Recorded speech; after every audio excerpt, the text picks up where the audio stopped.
Hey, everybody. Scott Luton, Supply Chain Now. Welcome to our first interview here at Gartner Supply Chain Symposium. And we're kicking off with a dynamo. I'm sitting here with Christine Barnhart, Chief Industry and Ecosystem Officer with Nulogy. Christine, how you doing? I'm doing great, Scott. How are you? Wonderful. And I love this coat, the Technicolor coat. I love it.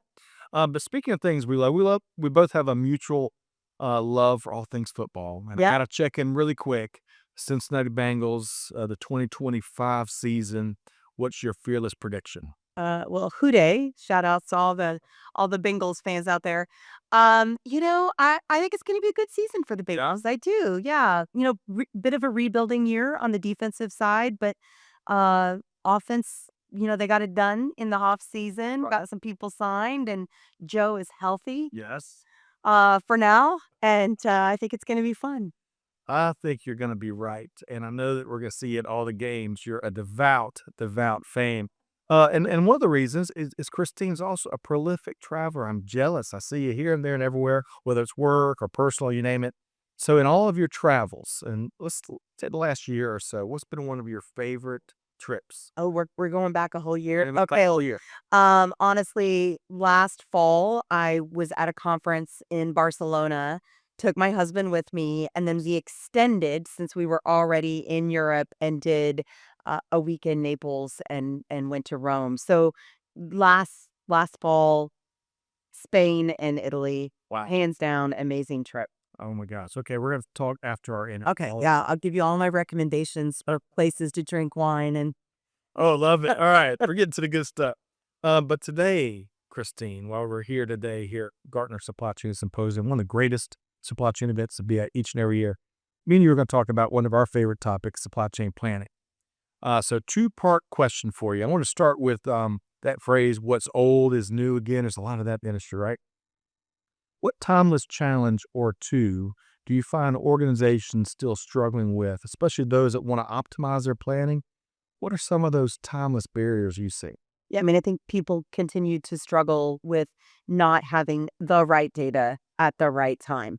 And it's been a challenge my entire career, almost 30 years, where it's like, where's my stuff? When is it going to be here?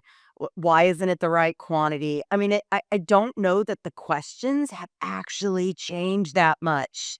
It's just the speed at which they're hitting you that I think is actually different. Yeah, that's a great call out. We talk about it all the time. The velocity at which global business, Yes. global supply chain, at the speed of which global consumers move, Yeah. right? Because they got everything in the palm of their hand. We should expect them to use it, right? Exactly. Well, and we should expect that we can use it Right. to our benefit That's, from a business standpoint. and that's where immense opportunity. That's some of the stuff that has changed. Thankfully, we'll get into that here in just a second. Um, Along those lines, when it comes to supply chain planning and what really is new, right? What's one thing you'd point to out there that is really new for where we are here in May 2025? I do think that the technology, and by that what I mean our ability to utilize big data, machine learning, I hate to use the AI, but I mean, honestly, our ability to have probabilistic models and do scenario and, concurrent planning as opposed to sequential planning, it really is a game changer. Outstanding. And my favorite part about the game-changing technology ecosystem you're describing is we're able to put our team members, our team members that still make supply chains happen every hour. Um, it puts them in position where they can more easily find success and would take some friction out of their day, take some of the pressure out of their Some day. of the mundane tactical stuff that you don't enjoy doing anyway. So might as well let the machine do that. Well said, Christine. Well said that. Okay. So I've been checking out some of your recent research, right? And y'all talk a lot about this black box dilemma. If you would tell us what that is and why is that so important to identify. Yeah, so I have heard supply chain and in particular like the supply base referred to as a black hole. And I don't think that's accurate because a black hole sucks things in and nothing ever comes out. I believe it's a black box. And by that, what I mean is if I have the right technology to open the box, I can get a lot of insight around, from a data standpoint, what was happening in those moments, but also contextually, right? Like a black box, when you think about like in terms of aircraft, Right. it captures the comments Right. and the voices along with all of the metric data for the aircraft as well. That's what we're really talking about with supply chains and in particular with the supply ecosystem. It's a black box. You have to have the right tools, the right technology, but there's so much rich data there that can help you solve problems within the context of how you're delivering things to market. I like it. With the right inputs come the right outputs. Absolutely. Um, and that's a great analogy. I'm a big space nerd. You know that. I know that. So the whole black, you got my attention. You're like an Air Black Force box. guy, Yeah. right? I mean, I know this about you. But I love that black box dilemma, and there's so much to that comparison, especially here in the modern day world of supply chain. Kind of going back to your earlier comments. So let's talk about, on a related note, connected planning. Right. Connected planning. So tell us what that is and why that can be such a powerful revelation here in 2025. So, I mean, really, it's about taking that black box and then opening it up and making it accessible to the planning investments that you've already made. People have spent a lot of money putting in advanced planning systems, and then they're frustrated at the end of the day because it gets them like 80% of the way there, and then 20% still sucks. And they can't figure out why. And a big part of that is because you're making decisions based on your data, your within your factories, Yeah. but without any line of sight into what's happening into your suppliers' factories. And so what's happening with them? Do they have the raw material that they need to produce this? If you had that data sooner, you would know probably days or weeks in advance that, hey, this PO is not going to be delivered on time. And that's just one example, right? If you had that line of sight into their system where you could understand how much capacity they have relative to how much capacity you have when you're doing optimization models, you can really optimize what your plan is across your entire ecosystem. So it really is, connected planning really is about bringing those suppliers closer. I call it virtual vertical integration. You don't want them to actually be your business, right? But you want them to act like they're part of your business, part of your ecosystem. Okay. That last response, we could have a whole podcast series around. So, number one, I love the challenge. It's a t-shirtism. Don't let the last 20% suck. That's a challenge to everyone else there, right? Number two, what you describe with connected planning, what I heard, more and more, almost by the hour, we're able to peer around corners in modern day supply chain and really predict the future in so many different ways. And that's what connected planning offers to get these whatever challenges. Let's get know them ahead of time so we can actually still save the day in a Yeah. measured manner. I would say my caution would be a lot of people think connected planning is about integration. And integration is part of it, but it's not. It's interoperability. It's having the right business processes that feed into that. If it was just about integration, we would have had connected planning with EDI 30 years ago. Right. And that's not true, right? It really does take a much more robust, like high fidelity, dynamic interchange Right. of not just data, but the contextual information that goes with it. As you described that, tell me if I'm wrong here. So interoperability, that's only going to continue to grow in more and more importance as we attempt, Christine, to while we have these ecosystems that have to exchange all this information, we still, even the best of neighbors, have fences, right? And you still have to have some types of digital fences amongst the ecosystem neighbors. Would you agree with that? I would. I think those fences become more transparent as we build trust.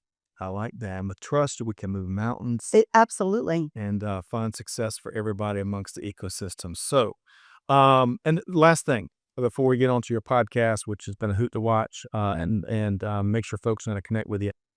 But when you were talking about connected planning too, for some reason a cooking analogy came to my brain, right? So like spaghetti. Or if you're sitting down one Saturday afternoon and you're going to make the perfect spaghetti, which Amanda will complain I make a mess of the kitchen. One of the few things I cook, but you need to make sure the ground beef is thawed out. You got to make sure you've got everything on hand. Right. And when I think of that as a very simple analogy for connected planning, where you have everything you need to make that perfect plate of spaghetti on time, in full for your hungry Right. kids, and hopefully they'll eat what you labor over. That's knowing you got everything you need to deliver success for your customers. Is that an accurate analogy? Yeah, I mean, I think it's about having the vision to what is it that's happening outside of your own facilities so that you can make decisions faster with better data. And so you're talking about shaving days off of that timing, which 20 years ago we would have been like, eh. But now everything moves so quickly. Yes. If I can shave hours off of when I know what's happening, I can make better decisions and I can make money or save money. And both of those I think are equally important from a supply chain standpoint. Christine, that's a great call out. Based on the velocity, which is ever increasing, the value of a day has gone up immensely. My The value of gosh, an yeah. hour has gone up immensely. That's a great way to Yeah. put it. All right, Christine. I love the podcast you've been doing. I've sat in on a couple of them. I love that they're live, so we can comment and be a part of the conversation as you're having all the fun with your hosts. Supply Chain Unfiltered. So tell us about the series, your why for doing it, and where folks can tune in. Well, you know me, so I think the name speaks for itself. I was a fairly unfiltered individual most of the time. I kind of practical, pragmatic, speak my mind.